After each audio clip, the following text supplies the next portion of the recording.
Right, good morning, grade 9s. Today we're going to do data handling. There is some homework. It's a revision exercise on page 298, number 3, 7, and 9. It's only revision, this, because you've been doing this data handling since grade 4, so really, by this time you should be able to do it. You may have forgotten how to do certain things, but that's why I'm quickly just going to give you this lesson. Then please do the homework. I'll put it on the group as well. Things about data handling is you have to get information in a specific way, asking questions, reading data, through a questionnaire or through practical examples or experiments. It doesn't matter how you get it. Then there are a few things you can do with that data you have collected. You can calculate an average. That is the physical values added up divided by the amount of values you had. It's like calculating average of your grade subjects. The median is the middle. Remember, there's two D's. Median, middle. It is the middle value of your range of data. Physically, the middle value, the one that is in the middle. It's different to the average, especially if there is maybe one strange, very high or very low number. That can influence the average, but it will not really influence the median. So the average and the median sometimes are different values. Mode is the one that, the value that occurs the most. I will do just after this a practical example with some data. And then there's a few ways that you can represent the data as well. The first one is a leaf and a branch method or a table. The other one is a frequency table. It's just two different ways of viewing and processing that data that you have collected, especially if you've got a lot of numbers and values you have to manipulate or handle. Then the graphs is a physical way of representing the information you have collected. You can get the information and then draw the graph on it, or they can provide you with a graph and then they can ask you to derive some conclusions according to the graphs. It's just a more summarized, more sensible way of representing the data. The different graphs you get is a bar. It is just like values like that, and they are not touching. And sometimes you can have something like this. And the one could be boys, girls, boys, girls, boys, girls, boys, girls, playing rugby, playing soccer, playing netball, playing whatever else, sports that you are playing at school, how many boys and girls there are taking part in those sports, for instance. A histogram is a bar chart, but then all of them are touching each other. So a histogram is more where there is ranges involved, like age groups or grades or things like that, where there's a continuous flow in between them. A line graph is either a solid line going up or going down, or it can be a broken line that looks like a heart rate that can also go up and down, up and down. And then a spread or a scattered, not a spread, more scattered graph is where you have got values like that and you try to draw a line somewhere of an average in between them. Most of the times we will be using a bar or a line or a histogram. And then there's another one, a circle, where you've only got one set of information. So with the boys and the girls, maybe that's the girls. I was thinking Afrikaans now about the Macy's.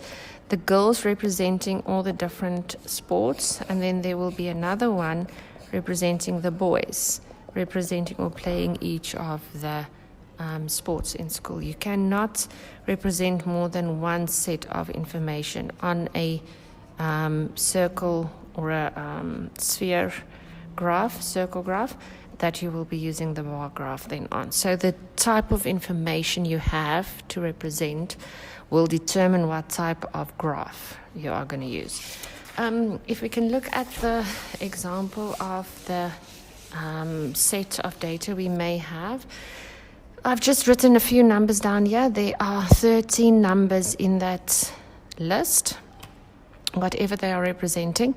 If to get the median, you are going to walk, if you physically want to do it, you get one this side, one that side. You close one on each side, and then whatever, how many have I got now? 1, 2, 3, 4, 5, 6.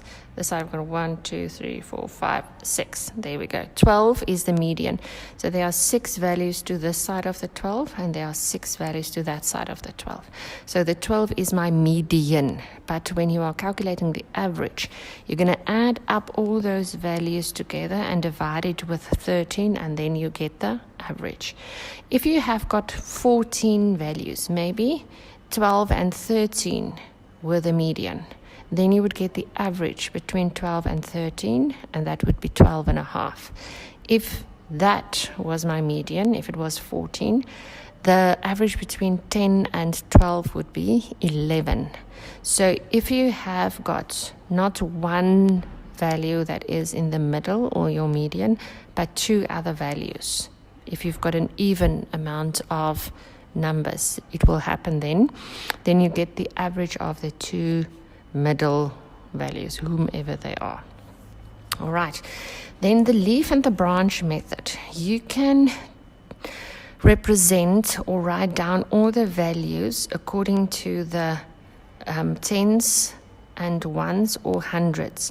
If you divide it into a range between 8 and 9, 10, 11, 12, 13, 14, and 15, 16, 17, like this, it makes more sense. So you represent the 2 8s, the 9. There are 3 10s. That is where the 1 comes from. That's your branch, and these are your leaves. So there's 10s, 3 of them. There's no 11. 12, there are only 1 of. 13, there's 2. I don't write 13 down. I just write 3 plus 10. That gives me 13. 15, there's only 1. There's no 14s. 16 and 17, only 2 16s, and then 1 19. If you add them together, you'll see there are 13. And why we do this, then you can say, here's the biggest amount of numbers are in this range, maybe, if you want to do that. If there's some ones that are, they call them outshooters, or things that are not, maybe you made a mistake with the experiment, something strange value that's a lot different to the other values, then you can actually ignore maybe that one that doesn't make sense. There's only 1 of them, and it's quite out of the range. What you can also use this for is to get the median. You count 1, 2, 3, 4, 5, 6 from the bottom, and 1, 2, 3, 4, 5, 6 from the bottom, so you know which one is the median. So it's another way of quickly determining the median. If you don't do the range, or a bigger range in the branch or leaf, it can also look like this. Everything from 0 to 9 in my first line, everything from 10 to 19 on my second line. You will represent them like this as well. Also, again, 13 numbers. You would do this maybe if there was in between 20 and 30. Also values, then you would write them here. So it will depend on the range of your numbers. How big is the difference between the smallest and the biggest one? It will determine how you would divide your range of your increments in the leaf and branch method. This one is my frequency table. This one actually for me makes more sense. It's all the numbers that are being represented in your range of numbers, and then the lines. Remember, 5 is 1, 2, 3, 4, 5. Then you can easily count as well how many of them there are. There's your range, quickly identified which one is the occurring the most. So that is your mode, the one that occurs the most. So it's really up to you. If they don't specifically tell you how to do your table, some people prefer the branch and leaf, some prefer the frequency table with your tritech. Just do any of them, just as long as you can do one of them to represent your data. In the test and the exams, they will ask you specifically a certain one to use.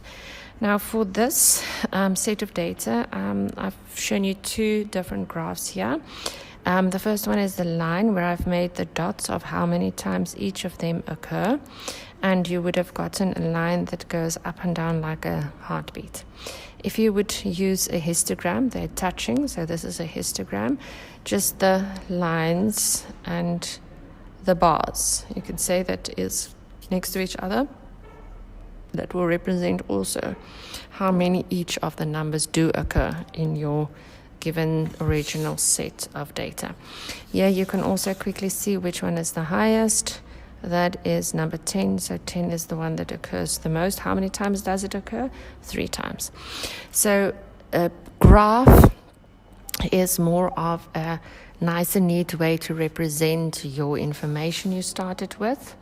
And it's a way of making conclusions and drawing or getting to a solution or a suggestion after you've collected your data, manipulated your data and handling it, and then you can make an intelligent, hopefully, conclusion on the data that you have done. Like I say, this is work that you've done a few times before. Just go through the revision exercises I gave you. Page 298, number 3, 7, and 9. So please do them. I know it's boring, but we have to do them and to revise them because it is going to be in your question paper. And yes, you guys, you are going to come back to school. And yes, we are going to write some tests. So please do your work and keep up with your schedules. Otherwise, you guys are going to work like crazy for the first week that you are back at school. Good luck, and hopefully later this week, yes, I will be putting on the homework, and then we will start doing some revision of the work we've already done.